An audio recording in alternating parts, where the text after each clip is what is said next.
যারা আল্লাহর দেওয়া বিধান দিয়ে বিচার কার্য পরিচালনা করে না তারা কাফের, তারা জালেম, তারা ফাসিক।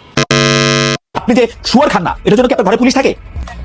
তাহলে ঘুষ খাইতে সময়, সুদ খাইতে সময়, এতিমের সম্পত্তি নেওয়ার সময়, হকের বাইরে জিনিস নেওয়ার সময়, আরেকটা মানুষকে অত্যাচার করার সময়, একটা বাচ্চাকে অত্যাচার করে গলা কেটে মাইরে ফেলার সময় আপনাদের শরিয়া লাগবে কেন? খালেদ মহিউদ্দিন তার প্রায় টকশোতে সে শরিয়াকে টেনে নিয়ে আসেন এবং সে দাবি করে যে আমরা যখন নামাজ পড়ি তখন তো শরিয়া লাগে না, আমরা যখন ঘরে মা বোনের দিকে কুদৃষ্টি দিই না এর জন্য তো শরিয়া লাগে না, কিন্তু চুরি বন্ধ করতে হলে, দর্শন বন্ধ করতে হলে কেন শরিয়া লাগবে?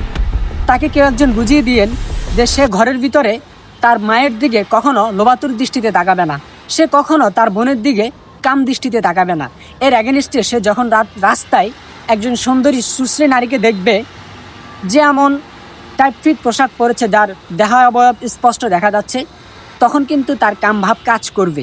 সুতরাং এজন্য শরিয়া লাগবে যেন কোনো মেয়ে রাস্তাঘাটে গা ভাসে দিয়ে না চলে, আর কোনো পুরুষ তার সৌন্দর্য দেখে তার দিকে লোবাতুর দৃষ্টি না দেয়। কারণ শরিয়া মানে কোরআন, আর কোরআনে বলা আছে কুল্লিল মুমিনিনা ইয়াগুদ্দু মিন আবসারিহিম ওয়া ইয়াহফাযু ফুরুজাহুম।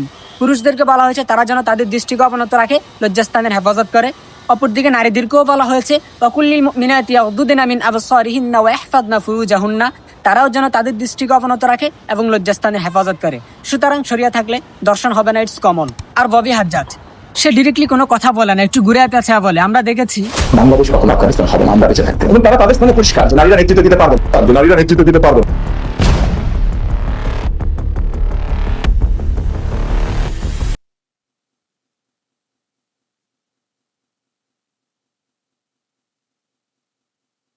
তিনি তার বিভিন্ন সময়ে বক্তব্যের মধ্যে আফগানিস্তানকে টেনে নিয়ে আসেন। এর প্রধান রিজন হচ্ছে বর্তমান মুসলিম বিশ্ব কিন্তু ইসলামী খেলাফার দিকে ঝুঁকছে, আর আফগানিস্তানই একমাত্র বিশ্বের মধ্যে একটা রাষ্ট্র যারা ইসলামী শরিয়া কায়েম করতে চাচ্ছে, এখনও পুরোপুরি পারে নাই। সে নানানভাবে নানান অজুহাতে আফগানিস্তানকে দোষারোপ করতে চাচ্ছে এবং আমাদের কাছে সমালোচিত করে তুলতে চাচ্ছে যেন মানুষ আফগানিস্তানকে নিজেদের রোল মডেল না মানে।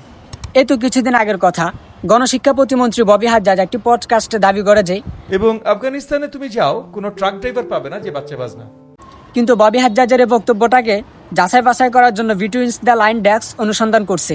তারপর তারা অনুসন্ধান করে দেখছে যে ববি হাজ্জাজের এই দাবি কেবল তথ্যগতভাবেই ভুল নয়, বরং এর আড়ালে থাকা আফগানিস্তানের রাজনৈতিক ও ঐতিহাসিক বাস্তবতা সম্পূর্ণ ভিন্ন।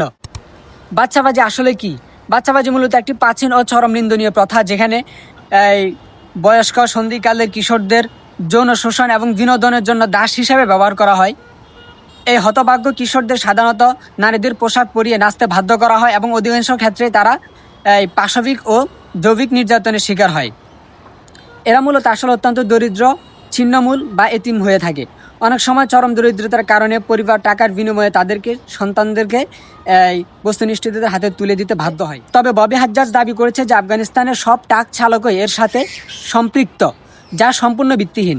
আন্তর্জাতিক ও দাপ্তরিক প্রতিবেদন অনুযায়ী বাচ্চাবাজি কোনো সাধারণ শ্রমজীবী বা কর্মজীবী মানুষের কাজ নয়। এ জঘন্য অপরাধের সাথে যুক্ত থাকে সমাজের অত্যন্ত প্রভাবশালী ও বিত্তশালী অংশ, স্থানীয় পুলিশ কমান্ডার, সামরিক বাহিনীর সদস্য, উপজাতীয় নেতা, তারপর হচ্ছে ওয়ার্ল্ড ও মাফিয়া প্রধানরাই মূলত তাদের সক্ষমতা, সম্প্রীতি ও সম্পদের বিকৃত প্রতীক হিসাবে এই কিশোরদের ব্যবহার করে তারা বাচ্চাবাজি করে থাকে। কিন্তু সে দাবি করেছে যে কি আফগানিস্তানের ট্রাক চালকরা বাচ্চাবাজির সাথে জড়িত, যা সম্পূর্ণ ভুয়া এবং মিথ্যা। একটু আগে তার যে ভিডিওটা দেখেছেন আপনারা, সেখানে সে বলেছে আমরা বেঁচে থাকতে বাংলাদেশকে আফগানিস্তান হতে দিব না। কেন ভাই? বাংলাদেশ আফগানিস্তান হতে সমস্যা কি? আমরা তো দেখেছি আফগানিস্তান একটা গাড়ি অ্যাক্সিডেন্ট হওয়ার পর লাখ লাখ টাকার বান্ডিল রাস্তায় পড়ে আছে, চারিদিকে মানুষও ছিল। কেউ চাইলে মুহূর্তের মধ্যে কয়েকটা বান্ডিল নিজের ব্যাগে ঢুকিয়ে চলে যেতেই পারতো, কেউ হয়তো জানতো না, কিন্তু তারা তা করেনি। বলছি, আফগানিস্তানের জাবুল প্রদেশের সাজয় জেলা একটি ভয়াবহ সড়ক দুর্ঘটনার পর এর এগেনিস্টে বাংলাদেশের কি চিত্র? একটা মাছের ট্রাক উল্টে গেছিল, মানুষ আহত, ড্রাইভার এবং তার সহকারীকে উদ্ধার না করে দলে দলে এসে কার আগে কে মাছ নিবে সেটার প্রতিযোগিতা লাগাচ্ছে। হ্যাঁ, এটাই বাংলাদেশ। আফগানিস্তান শান্তিপ্রিয় দেশ, সুশৃঙ্খল দেশ, যেখানে দর্শন হয় না, যেখানে চুরি হয় না, চাঁদাবাজি হয় না। তাহলে বাংলাদেশ আফগানিস্তানকে রোল মডেল মানতে সমস্যা কোথায় ভাই?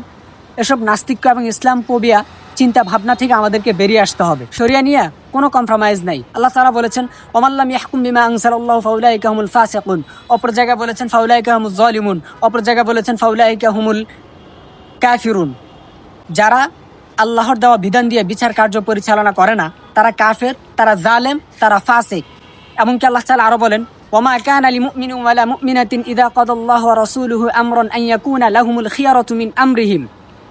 আল্লাহ তার রসুল কোনো বিষয়ে ফয়সালা করলে কোনো মুসলিম নারী পুরুষ সেই বিষয়ে ভিন্ন সিদ্ধান্ত দেওয়ার অধিকার তাদের নেই। আর যে আল্লাহ তার রসুলের অবাধ্য করবে সে স্পষ্ট পথভ্রষ্টের মধ্যে পতিত হবে।